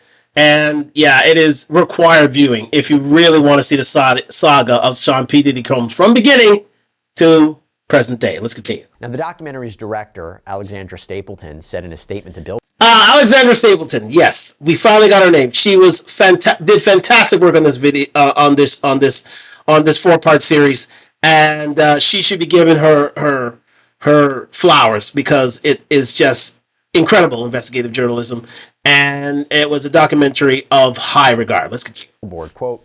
This isn't just about the story of Sean Combs or the story of Cassie or the story of any of the victims or the allegations against him or the trial. Ultimately, this story is a mirror reflecting us as the public and what we are saying when we put our celebrities on such a high pedestal. I hope this documentary is a wake-up call for how we idolize people and to understand that everybody is a human being. Indeed, ladies and gentlemen, no true word said here. I mean, it really chronicles a pattern of behavior of Sean Combs, P. Diddy. It really chronicles a pattern of behavior of how this man operates. In full view of the public, us believing most, if not everything that he has to say, but behind the scenes is a totally different story. And I would implore you to please see Sean Combs: The Reckoning, the unofficial autobiography of Sean P. Diddy Combs, because it literally, warts and all, shows a man who is indeed a piece of work. Let's continue. Okay, but here's the thing. Just one day before the series was set to air, Combs' attorneys sent a cease and desist letter to the streaming giant, calling the documentary essentially a hit piece, demanding it be removed. Now we're going to take a closer look at that letter, the arguments that Combs' team is making for all of this to be taken down. But first, I want to talk about some of the biggest, maybe most shocking moments from the series, and then we'll get to the C&D letter. So to do all that, I want to welcome back on Elizabeth Vulai, legal counsel here at Law and Crime, who knows a thing or two about the inner workings of the media and when things are brought in. But you also watched the entire show. Elizabeth, it's good to see you. Thanks for taking the time. Now you watched all of it. What was your main takeaway from the series? As somebody who actively followed the Diddy criminal case, has been here on Sidebar talking about the case, talking about his civil cases that he's facing. What was your main takeaway? Yeah, there were a couple of takeaways. I think it was a really sort of original documentary, well put together. There were 4 episodes, usually most of them around an hour long, so it's very thorough. I think the 2 key takeaways were, one, everybody's talking about access to this footage and where it came from. One of the things that I think Diddy had done was he had said he'd hired a videographer. He's someone who films him. Number one takeaway from this video: pay your videographer. Pay him. Pay him whatever he needs in order to secure tapes so that you are not embarrassed in this way. Because quite simply, for a man who likes to dot his I's and cross his T's and get the better end of every deal he's involved with, he didn't do it in this case, and it cost him. Let's continue. Himself, as we've come to know, for most of his career and life. So he had hired this videographer to kind of follow him through this process. I'm not sure if the thinking was, he thought that he might evade the charges and come out with his own documentary afterwards. But just the access of footage that we get, we hear him speaking to his legal team. It's very rare you get an insight into that because, again, that's usually covered under attorney-client privilege. So speaking to his legal team, kind of his own thoughts about what was going on, because also remember, at this point, we really hadn't heard Diddy talk much about this. He had issued an apology over that video of him and Cassandra Ventura in that hotel hallway months before, but he hadn't really given any interviews to the media. He hadn't spoken about it, probably on advice of his attorneys. So getting access to that kind of information was really something that we had never seen before. It's what a lot of people are talking about. And I think the other thing that struck me was just how in depth it went. There's been a lot of documentaries and coverage on the Diddy case. People are covering the allegations, him and Cassandra Ventura.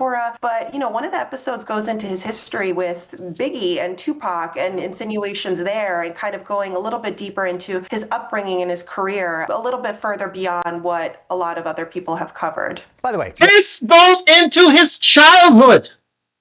That's how involved, how in-depth, how investigative, how thorough this documentary is. It is that good. It literally starts from the beginning. It starts with his first controversy in 1991. See it for yourself. I'm not going to explain it. It goes into his starting of a bad boy, his East Coast West Coast beef with Tupac Shakur, his involvement with Biggie Small, and it goes on there, and it goes on and on and on from there until he became famous himself. He started his own Bad Boy rose to prominence as a record company. He got into multi-million dollar deals with brand deals with different providers. He became a name unto himself, and then it showed his pattern behavior with women. If you want to know about P. Diddy Combs, besides that they don't want you to see, please watch this. Please watch this with an open mind, of course, but do watch it because it shows you warts and all the one and only Sean P. Diddy Combs. We're talking cease and desist letter here, potential legal action, maybe financial repercussions. You might not relate to all this. Let me tell you something that a lot of Americans relate to. Credit card debt. Okay, this is moving on. Elizabeth Milner's voice, Queen Elizabeth. We're both in the documentary, I think in like episode 4 when it was going into the trial or in his arrest. It was interesting. I'll talk more. I am curious about what you think of that footage, and we'll talk about how it factors into the cease and desist letter. First of all, no attorney-client privilege, because if he is actively, deliberately, knowingly recording that, the privilege, anything that he says to his attorney, that's waived, right? Correct. So that was one of the first thoughts I had is he's speaking to Mark Agnifilo, who's the lead attorney on his legal team. They're talking about, overall case strategy, the indictment that they expect to come down. My first thought was, we've never seen this before. This must be privileged. But again, you forget there's a videographer in the room. So when you think about attorney-client communications, yes, that's usually covered under privilege. But if you have a third party that you're inviting into those communications, that's not necessary, unless the person is an interpreter or maybe an accountant. If you have a videographer that's there not for legal reasons, you can make that argument that, the privilege is waived. Ladies and gentlemen, what she's explaining is attorney-client privilege. If you don't know, if you don't have a legal background, let me explain. Every party has a right to discretion, to have his discussions with his lawyer, with his legal team, confidential. Be kept confidential. Now, a defense to that or a loophole to that is if you bring a videographer of your own choosing into said proceedings and you want these things documented. Since Diddy wanted these discussions with his lawyer, Mark Agnifilo, documented, that means the lawyer-client privilege is waived. You don't have to, he does not have a right to confidentiality of these proceedings. So all these things about cease and desist, they're done. They're literally done because Diddy brought a camera into his discussions with his lawyer, Mark Agnifilo. If that's the case, no more confidentiality, no more lawyer-client privilege is allowed. That has been waived now because, simply put, you chose to let the world know of your discussions. And if you want to let the world know discussions, it's of your own volition. If that's the case, then you can't bring it upon someone else to say, oh, that should be kept confidential. There's a cease and desist letter. No. Cease and desist what? If you want this kept confidential, pay your videographer. You didn't pay your videographer, so guess what? The videographer wants to get paid. All said footage belongs to him, so he has the right to sell it to the highest bidder. Now, repercussions of things, again, if you know about Diddy, I wouldn't be exactly, flaunting it out to the world, if you know what I mean. But if I were this videographer, but he's allowed to sell it to the highest bidder, and here we are. We got a wonderful documentary on the backs of Diddy not covering all his bases. Let's continue. By the way, that conversation, the actual context of it, it's something that we always were thinking was going on behind the scenes. There was a sense of frustration about how the media and social media was portraying Diddy and the narrative, and he was like, we're losing. And he was getting a bit combative with Mark Agnifilo about what was going on. And he's like, look, I did everything. You said I'm basically an ideal client, a star client. I did everything you want. I came to New York. And he was just waiting to see if he would be arrested and indicted. And that was a bit of tension there, which it's a rare behind the scenes glimpse of what those conversations and what those moments are between an accused and their defense attorney before the hammer drops. Yes, very rare. And that's, I think, one of the things that struck me and what a lot of people are talking about. Again, you don't usually get a window into that. Fair use. Was, in the conversation, Mark Agnifilo had said, look, an indictment hasn't been dropped yet. The indictment came down September 16th of last year. And Mark Agnifilo had said it's mid-September at that point. So I think the indictment was really just about to drop. So at that point, you have Diddy who, he said, I think you can see that, especially with this thing here, just as a sidebar, that Diddy's had some plastic surgery in his lifetime. That is an overbite which he does not have anymore. Just saying. Let's continue. Mark Agnifilo had said it's mid-September at that point. So I think the indictment was really just about to drop. So at that point, you have Diddy who, he said, look, I've come to New York. I've basically surrendered. His legal team is taking the position you have to cooperate and kind of show that you're here ready to take this head on. But then Diddy's sort of saying, we need to get someone out there on the comms front, as somebody who's, in his words, has dealt with the dirty side of media and propaganda. So I think what Diddy was trying to say was, there's nothing to be done legally on the criminal front because no indictment had been dropped yet. But in the court of public opinion, it seemed like he wanted to take a more aggressive approach to put a certain message out there. And his attorney seemed to kind of think the opposite. And just to be clear, if there's one thing that Diddy knows, it is the art of changing minds on social media. And that was highlighted on the documentary in and of itself, if you haven't seen it, is that Diddy is a master of controlling the narrative through his many trials that he's been involved with, through his many controversial points of controversy, especially with the law that he's been involved with over the years. He's always known to control the narrative, or to get on side of a jury, or to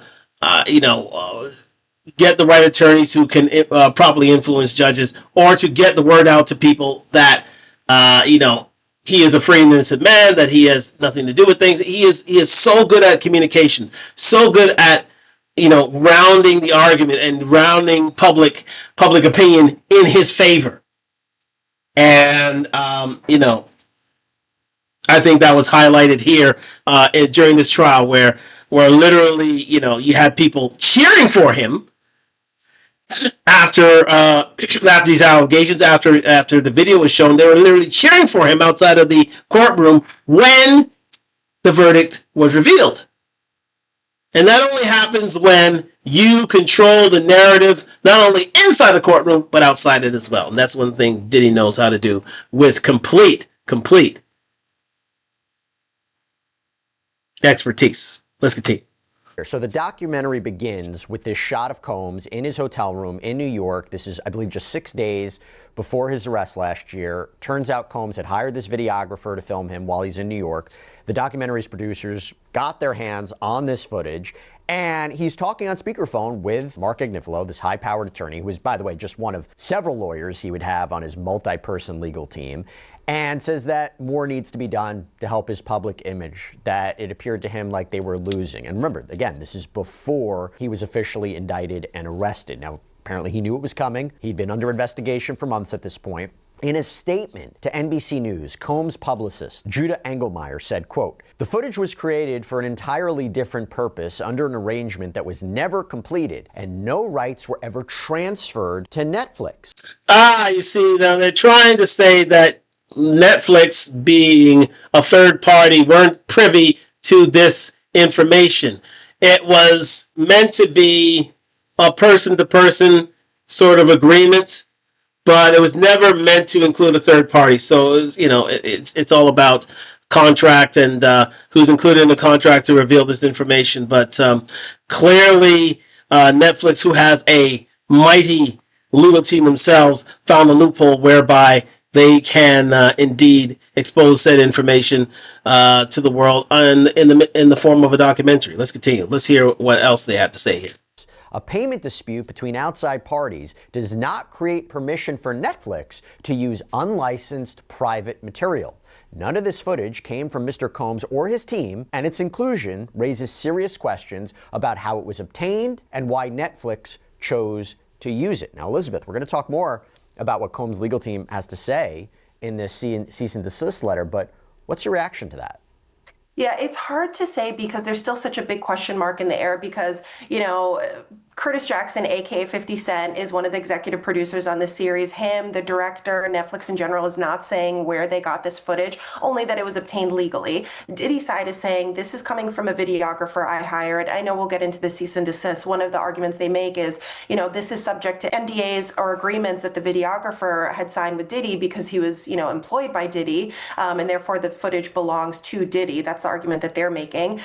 So it's difficult to say because Netflix is not really saying how or where they got this footage from. One of the things that they did say was that it was sent to them legally. So, if you have the videographer sending the footage to them physically, that would be fine, but it does leave a question mark about where the legal rights are coming from. The only really avenue I see is if there's some way that the videographer had obtained a license for the footage, then the videographer would have the ability to take that license and then transfer the footage over to Netflix. But if the footage belongs to Diddy, then that's a little bit tough. Yeah, that's a gray area of this whole well, not only the whole trial, but this whole footage revealing Diddy's behavior before he was before the trial, in the sense that who is in ownership of this footage? Is it Diddy? Is it the videographer? Is it 50 Cent? 50 Cent paid for it, but does 50 Cent have the right or have the permission to transfer it over to Netflix? That is the question. Now, I would think that in speculation that, you know, there may be a settlement on in the future whereby Netflix pays Diddy, you know, a little bit of money in order, you know, in order to not be sued by Diddy in and of itself. But, you know, this could, but let me say this, at the very least, this can lead to another big trial with involving Diddy, involving 50 Cent, and the use of this footage in this documentary, because I don't see this being over anytime soon. I don't think it's as cut and dry as it seems, that it goes from a videographer into the hands of 50 and into the hands of Netflix. I think that there may be a breach of contract or a breach of confidentiality that may go on here that may be involving a trial going forward. Let's continue. That's a good point. Okay, let's keep that in mind. We'll talk about that in a minute. I do want to talk about the content of the series. So the series featured interviews with many people who were at one point in Combs' inner circle. This includes Aubrey O'Day, who was a member of the girl group Danity Kane, which was created on Combs' MTV show Making the Band. She has since accused Combs of basically grooming her, firing her for refusing to give in to his alleged sexual advances. We have Albie Shore, singer, songwriter, former record executive, dated Kim Porter before she was in a relationship with Combs. There's Roger Bonds, one of Combs' apparent former bodyguards, who's gone on the record to say that he knew Combs was allegedly physically violent with his then-girlfriend, Cassie. At one point in his interview with the documentary's producers, he said of Combs, "When I first met him, I liked him as a person because I didn't know him." You have Kalina Harper, who was part of Combs' group Diddy Dirty Money, released a statement supporting him after the third member of that group, Dawn Richard, had filed a lawsuit against Combs. And in the documentary, Combs can be heard calling Harper to complain about the lawsuit, asking her to put out a statement. A former friend, business partner of Combs, who appears throughout the documentary, is Kirk Burroughs, the co-founder of Bad Boy Records. The two apparently worked very closely together for years. Burroughs served as the general manager. And if you ever want to hear the story of Kirk Burroughs, please watch the documentary. I'm not going to give it away, but it is an intriguing story of his involvement in Bad Boy, his time with Bad Boy, and his eventual end of his time with Bad Boy. Very controversial indeed.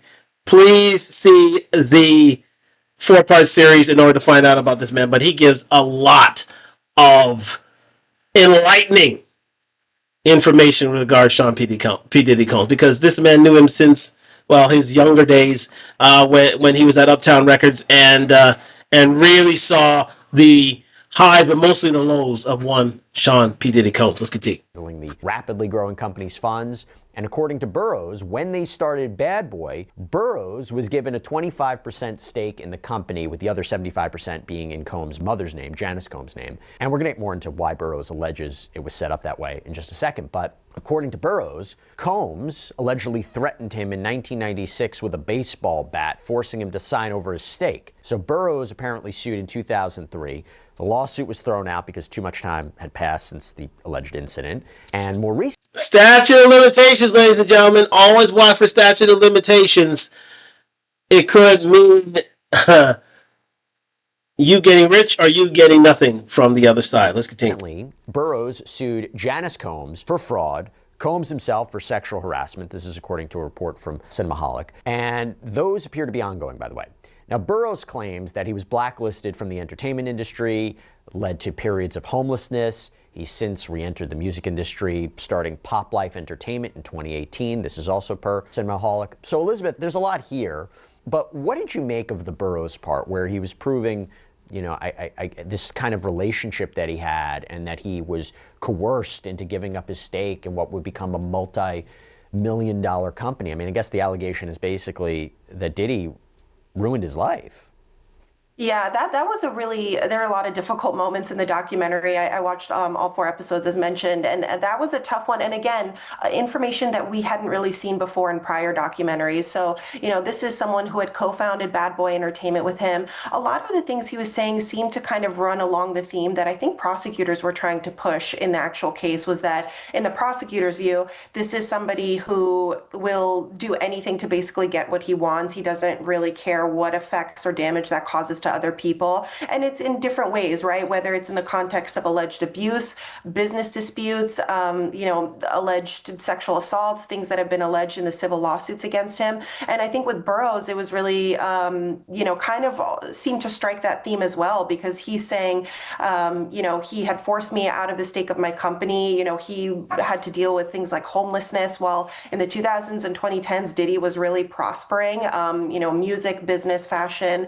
And one of the things that he had said, what he alleged in the documentary, and again, this is an allegation from him, was that the name Bad Boy Entertainment, Combs's name was not really involved in that on the corporate side. And one of the things he's saying is the reason for that was to avoid having to pay any liability from, the devastating basketball game that had happened in the early 90s, where he was the subject of wrongful death lawsuits because of the multiple deaths that had occurred as a result of that basketball game that Diddy was behind organizing. So that was really, surprising to hear.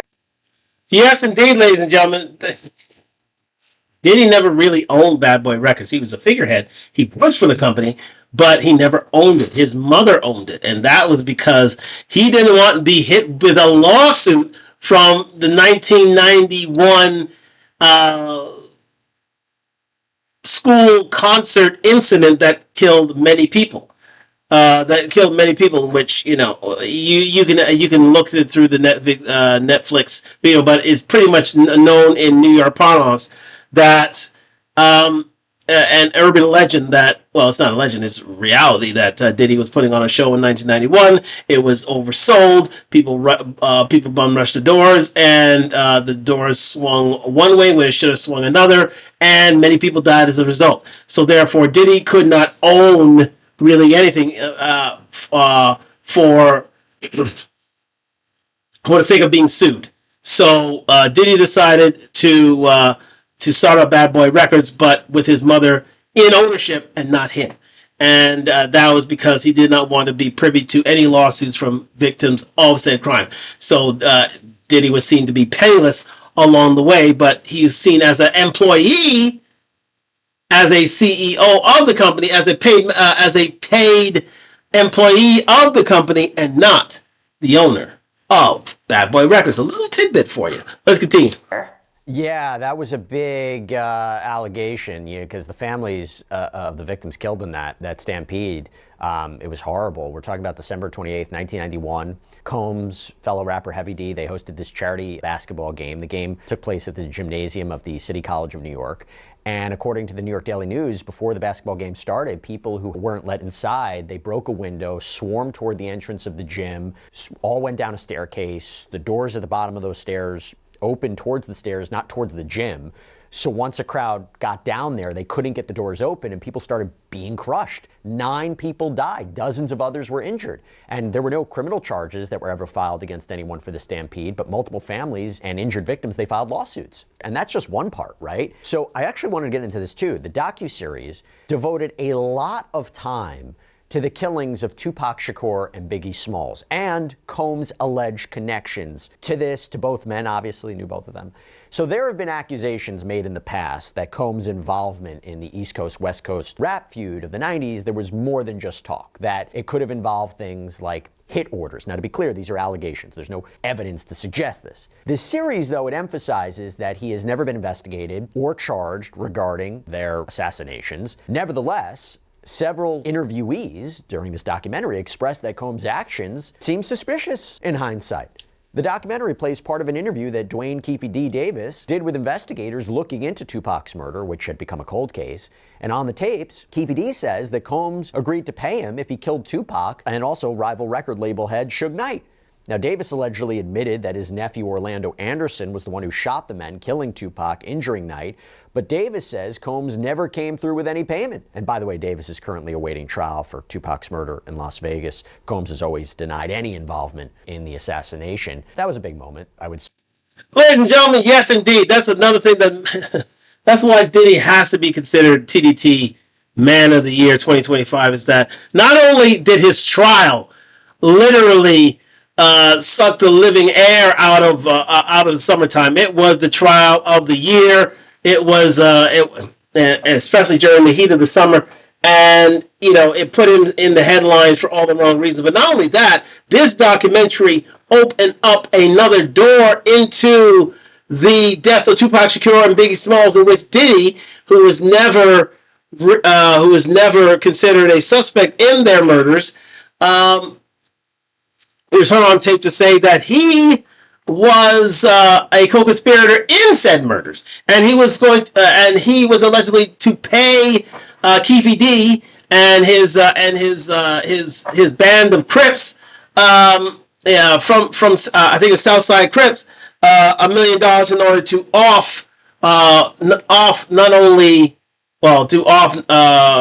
the one and only Tupac Shakur and Suge Knight, and but that contract was never seen to its fruition, and Diddy was because again, not only was the alleged shooter Orlando Anderson killed a few years later, but Keefe D is in jail, locked up on different charges, and is up for trial in the murder of Tupac Shakur as of this year. So Diddy is a gift that keeps on giving. He has got to be the Talk Live Man of the Year 2025.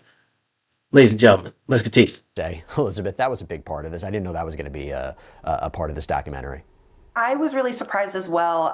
So I believe it's the second episode that dedicates a lot of time to it. And like you said, there have been insinuations in the past. They played video clips of, Sean Combs being asked in prior interviews in the 90s and 2000s, do you know, who killed these men? Did you have any involvement? He's always denied it. To be clear, these are just allegations. But yeah, that was really, really shocking. And one of the... Yes, exactly. Allegations. These are all allegations. Nothing that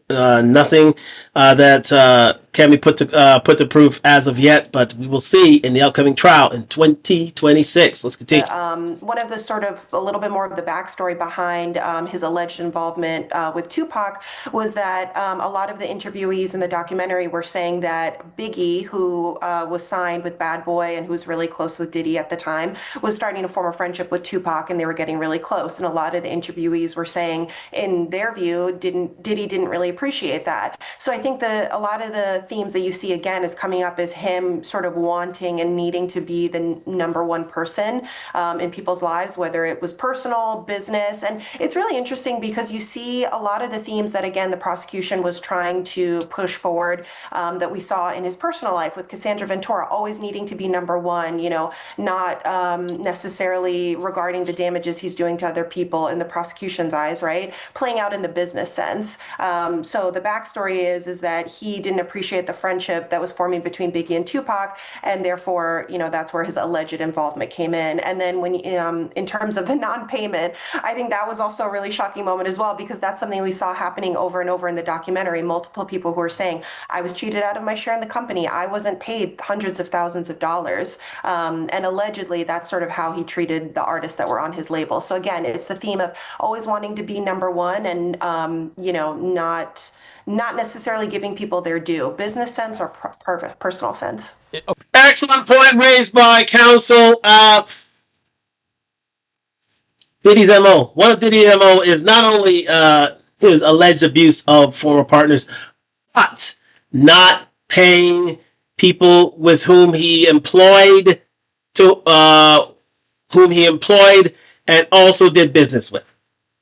From Keefe D to his former partner at Bad Boy, to many of his artists.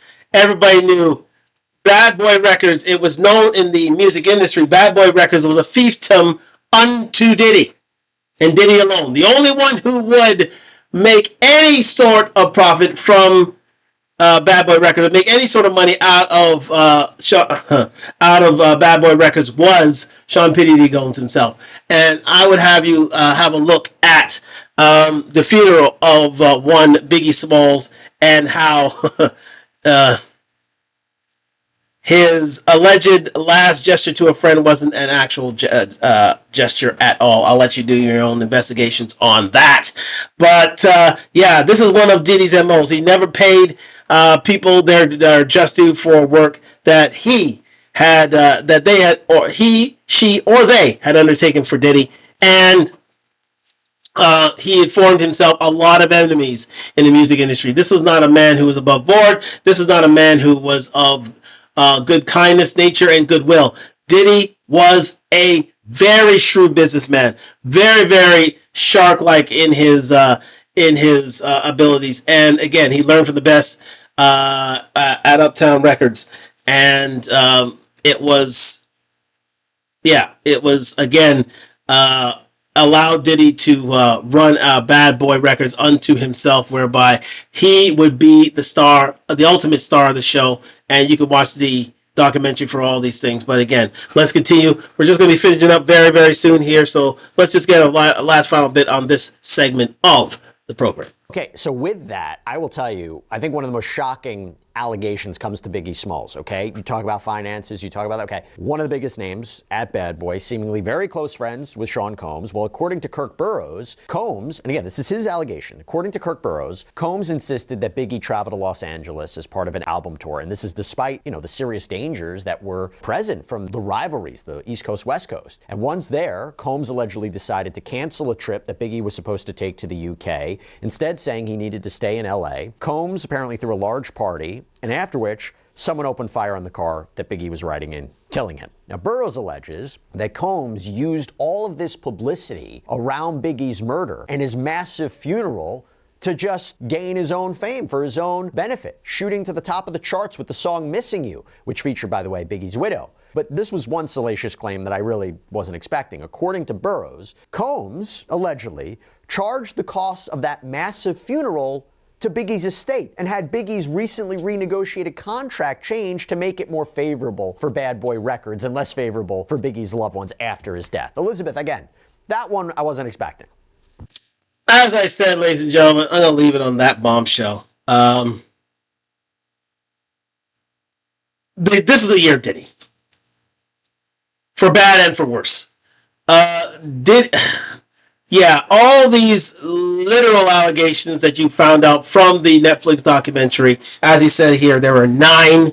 I would implore you to watch this video documentary on Diddy's life from beginning to present day, and showing all of the controversies, all of the trials that Diddy's were involved with, all of the dealings, all of the allegations of abuse, of bad dealings, of potential murder.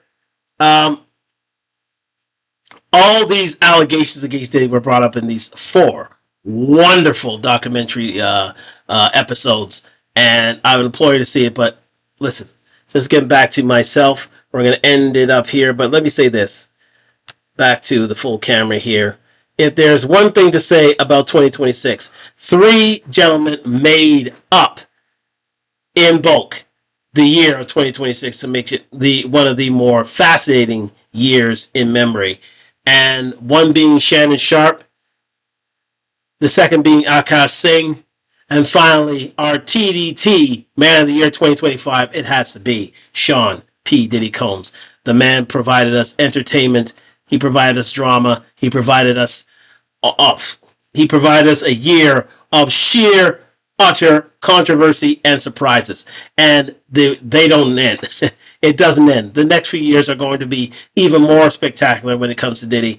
So watch this space, because Diddy he'll be back out, and I'm sure there'll be more drama to come. So thank you very much for joining me here on Talk Live here on IG and YouTube. Like, subscribe, comment on the road to 1,000 subscribers. We're going to end it right here. I'm a bit on the hungry side. I'm going to get myself something to eat here. But do hope you enjoyed this tour of TDT Live 2025 Man of the Year. But tomorrow night, we are going to feature the TDT Live Women of 2025. Yes, indeed. There will be 3 women being featured tomorrow night, which I will choose and will be shown then. So do stay tuned for that. But I thank you very much for joining me here on Talk Live on IG and YouTube. Like, subscribe, comment on the road to 1,000 subscribers. We're going to get out of here right now. Thank you very much for joining me on the first show of 2026. We are back, people. Thank you very much for joining. Let me say this. Thank you very much for all these people, for all of you who have tuned in. I've just had a look at some of my algorithms and underrhythms and overrhythms and some of the stats from the show, and things are getting better. Things are really getting better. A lot of people are starting to tune in, and it's thanks to you that I keep doing this. This is a labor of love for me, and I do hope that we can help this thing grow in 2026. But thank you very much for joining me here on Talk Live and IG, YouTube. Like, subscribe, comment on the road to 1,000 subscribers. We're going to get off of Instagram right now, and we're going to get off of YouTube right now as well. So thank you very much for joining me here on Talk Live and IG, YouTube. Like, subscribe, comment on the road to 1,000 subscribers. We're back tomorrow night with the 2025 TDT Live Women of the Year. Do stay tuned.